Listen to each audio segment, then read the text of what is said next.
So this is biblical, and it's satanic ritual abuse. And it does supposed to lead to the death of the victim. But God said that they will fall into the traps that they are laying for me, that they have laid for me. And I know that the traps that they are laying for me is for me to be killed. And I'm not saying that out of my mouth, but this is what God said, and I'm telling you guys what the traps are. So Austin, he was punching holes in the wall in the house and always intimidating me in there while I was there pregnant with my son. You know, when he got out the 6 months, when I was 6 months, and throughout my pregnancy until I gave birth to my son in October 2016. And he would punch holes. Like, we'll sit there and he'll get mad about something. He'll go and punch a hole in the wall. And then if I didn't get afraid enough, he'll go to the next wall and go and then punch another hole. And he'll keep doing it, like, to let me know, like, if I didn't do whatever he wanted, that he basically would punch my face. And so it went from him destroying the car and destroying the house and destroying all of these were my things, destroying just anything that I built in my life. He would just tear it with his hands. That was how he controlled everything. That was how he controlled me, and finances. Like just beating me up and stealing things and money, but that don't have nothing to do with the ritual, because I know that I was a fool to even think anything about the material things that this gang was giving me, thinking that him and his family really loved me. And he was punching the holes in the wall, and then he started just kind of ramming me into stuff, and he was pushing me all over the place. And when he did it the first time, like, I was scared because he already had punched me in the head at 230 Avenue G, where he got the assault family violence charge in 2015. And now he was over there the next year, 2016, after getting out of the county for all of this stuff he did to me, 2015, and the beginning of 2016. He spent 100 days in the jail and got out and kept doing it. And I was pregnant. And he just kept doing stuff to my stomach, it seemed like. It's like they was telling him, don't hit me in the face, or like, don't make it to where she can take any pictures or something. Because I know now, because the police officer had told him when he got out the prison how to do it. He said, Austin told me, the police officer said that he could beat me up, just don't kill me. And I know that have something to do with me defending myself, and if he would have killed me, and how they trying to set this up to make it seem like it was not them involved with my death. And I'm not going to die. I'm going to live and declare the works of the Lord. So basically, he was hitting me in my third trimester. He in my first trimester, he was punching me in the head. No, that was before I got pregnant with Mel B. He was punching me in the head. But after I got pregnant with Melbourne, he was pushing me and stuff like that. And then he just started going for my belly in my third trimester. My stomach was always hurting. And he loved to pick me up by my stomach and then slam me down on stuff. And he was just constantly ramming me, and like to knock me down and knock me into stuff. And I stood strong, and I thought that I ain't gonna say I thought that was love, but I actually thought that this relationship was a promising relationship where I would be able to spend my life with him, and that he would stop abusing me.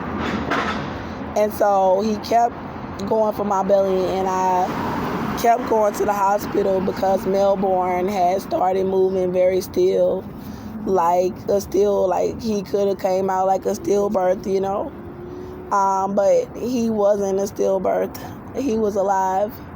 And I just knew in my heart when I didn't feel it moving normal, I was like, I know God did not bring me this far with my baby after they did this to me and made me walk up the streets to find an apartment in Conroe after he abused me and they kicked me out of the one we had at 230 Avenue G.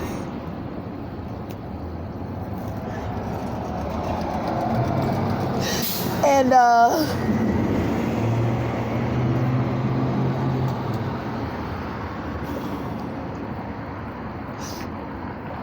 I gotta calm down because I'm in public.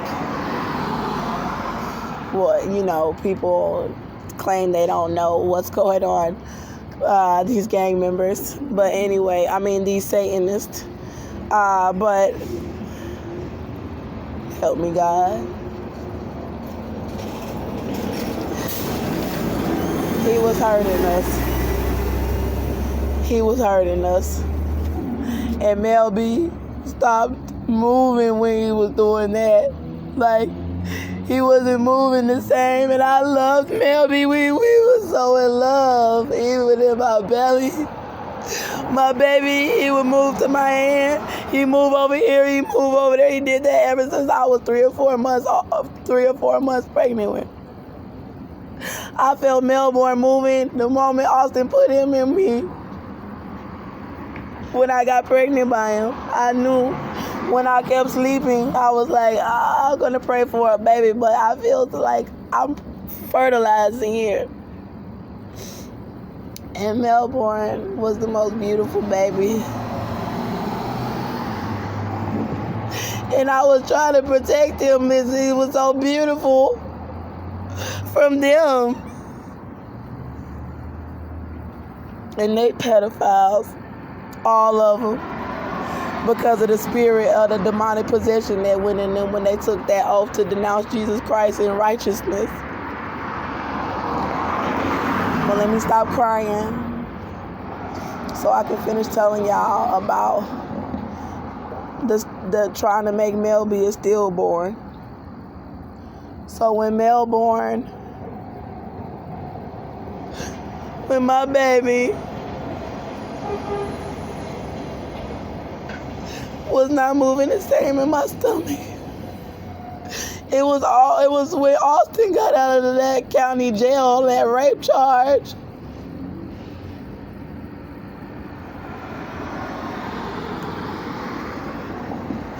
And I didn't want to let him come back. Cynthia was like, just go get her. She gave me that car when I was 5 months. And when I was 6 months, Austin got out. I don't want to talk about the material stuff or all of that. I want to talk about the abuse. My baby started moving sluggish every time he picked me up and hit me in my belly or around me. And it's like he was trying to keep me, like, now I think they're trying to keep me from bruising, now that I know people was putting them up to it, and them demons. So he was right by my side at the hospital when they were hooking the monitors up and seeing that Melbourne still had a heartbeat. And I knew because his heart was still beating that we would be fine. And I was praying to Jehovah and Jesus Christ while I was in the bed with him at the hospital every single time. I go, Jesus, Jesus, Jesus. Jehovah, please, God. And Jesus for sure, because I wasn't sure about Jehovah yet. But I still felt the connection to him. And I would pray to him, and I prayed to Jehovah when they made me. They left me in the hospital room to give birth to Melbourne by myself. And they tried to do it to me without no medicine. And they tried to make me have him in a parking lot where he would not have been registered to be born. And then after I gave birth to him at Cairo Regional Hospital in Cairo, Texas, they tried to make me leave the hospital without my baby, and I'm really getting